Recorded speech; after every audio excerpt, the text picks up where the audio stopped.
Compliments of Dan Miller. Bought us donuts this morning. Heck of a guy. Is that where Strange your birthmark. That's our brand. Yeah. 606. Dan Okay. Miller is our veterinarian. I think we're ready to roll again. Let's see how much damage we can do today. Pretty early to start. It's 8:15. The worst part I don't like about filming is I can't listen to music. I like to listen to Pandora throughout the day. I kind of just have to sit here and talk to myself, I guess, in silence when we're filming.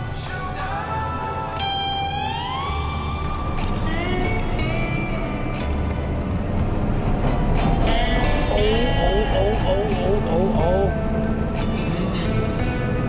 That's a little tough. Oh, man. Too wet still. Need another hour. All right, so we're back at it again. It's 10 o'clock, 10:30 almost. We're trying it again. It's a little bit high moisture still. It's running like 14 and slowing me down. We are pushing the limits of this combine. It works it harder when the straw's so tough like this. One good thing about it is it keeps all the straw whole and there's less chaff. Where we're coming in and baling all this straw afterwards, it's making more tons per acre of straw, that's for sure.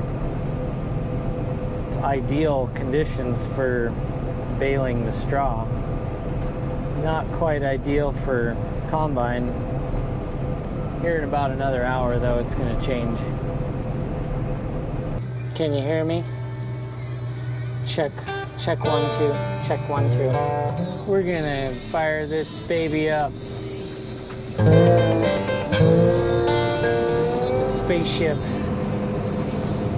Whoa. I think I was on time lapse before. Probably gonna get in trouble. Might get fired. Barley harvest, just getting started. This is Coors barley. This is 27%. Just take a little bit of that at a time here. I'm gonna go back to the other side of the field. A little bit overcast today along with the smoke, and makes the straw a little bit tougher, a little bit harder to swallow up for the combine. This field, I think we're gonna plant some grass hay mix in afterwards. So I'm spreading the straw instead of windrowing it. If you're following a field like this with hay or grass and you windrow it, you get a little bit of barley seed that is thrown by the combine. So there will be barley seed in the windrow, and that seed will sprout and it kind of chokes out the hay or grass that you're trying to establish afterwards. So I'm spreading it for that reason.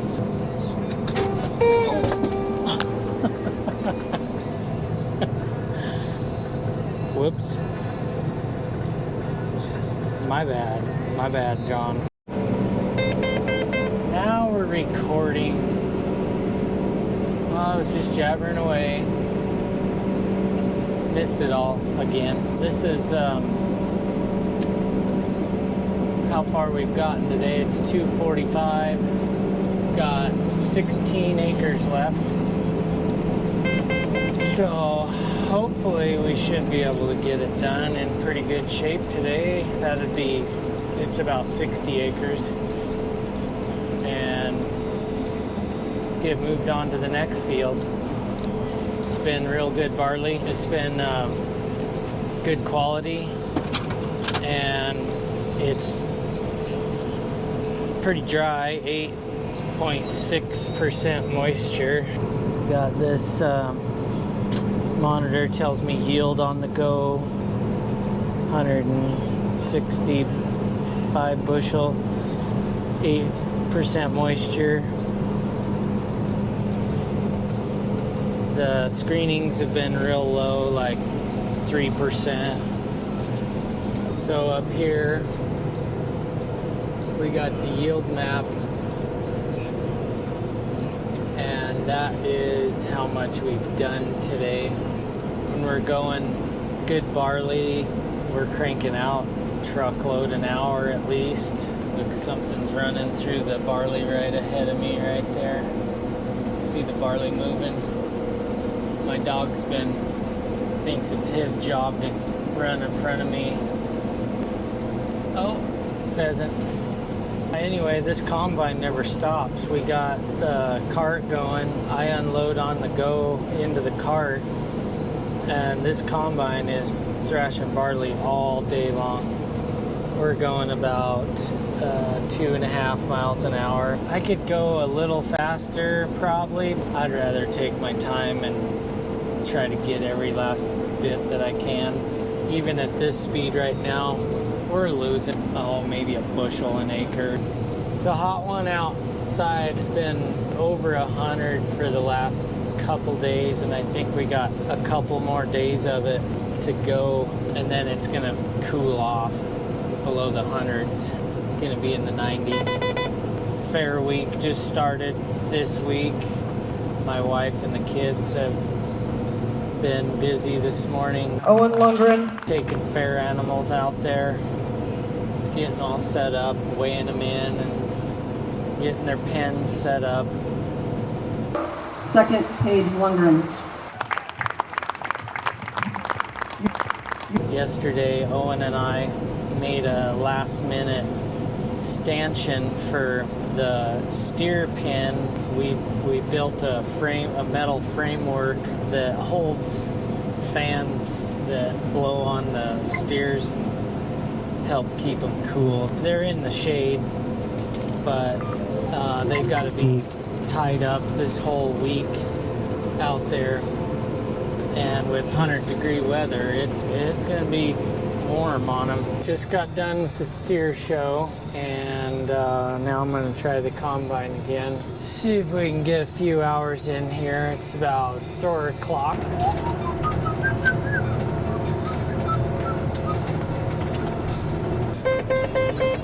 Well, that's better. That's better. 10%. Oh yeah, I think it's going to work. Right at that 12% range. The only complaint is it's slower going. So you'll probably notice all the kochia weeds in this barley. It's not something that is holding back the quality or yield. It's pretty widespread throughout the valley this year. A lot of people had kochia get away from them, and not real sure why. We did our normal spray program, and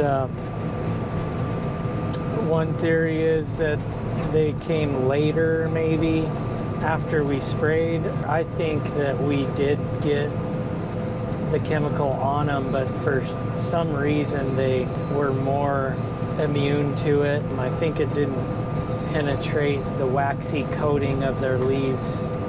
It ends up a little bit in the bin, but that will dry out, and it'll be screened out. So when we take this barley to Coors, they run it through a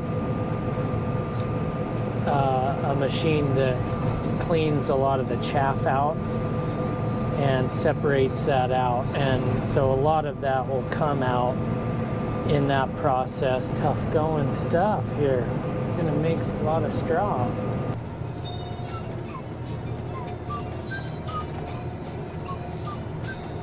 Good part of it is during this 100-degree heat, I get to sit in the AC in a combine, hopefully, if I don't have any breakdowns. And then life becomes very miserable very fast. You get the itchy barley dust along with the heat, and you're sweating, soaking wet. That barley dust is just sticking to you. Good thing this combine's been pretty good to me. It's been a trooper. It only has to do 700 acres of barley and a few hundred acres of corn every year. We got another combine we use for the seed alfalfa. This one's a 9770. That one is a 9660. We use that other one because it's a walker machine. It's a different style. This one is a rotary, which means the thrashing cylinder is in line with the combine, the direction of travel.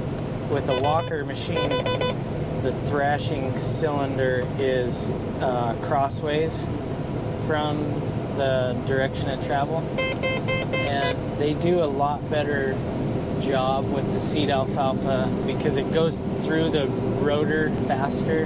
The alfalfa doesn't sit in there and get chewed up. That causes problems with seed alfalfa. There's just so much chaff and material to sort through. The less you chew it up, the better, as long as you're doing a good job separating the seed out of the seed pods.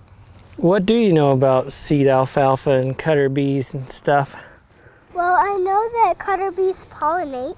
Mm-hmm. You know, with seed alfalfa, it's hard to get it to dry down real well sometimes. You got any green hay still underneath, it just makes this thing have indigestion pretty badly. That walker machine, the 9660, it handles it like a champ. You can gain more speed with that machine and does a better job separating, get more hours in the day, early mornings, late evenings. They don't make walkers anymore. They are making a new combine that's kind of a combination of the two, a rotor and a walker. And they say that those work really well for the seed alfalfa, but I can't justify buying a brand new machine for no more acres than we have to do with it. Don't forget to like and subscribe.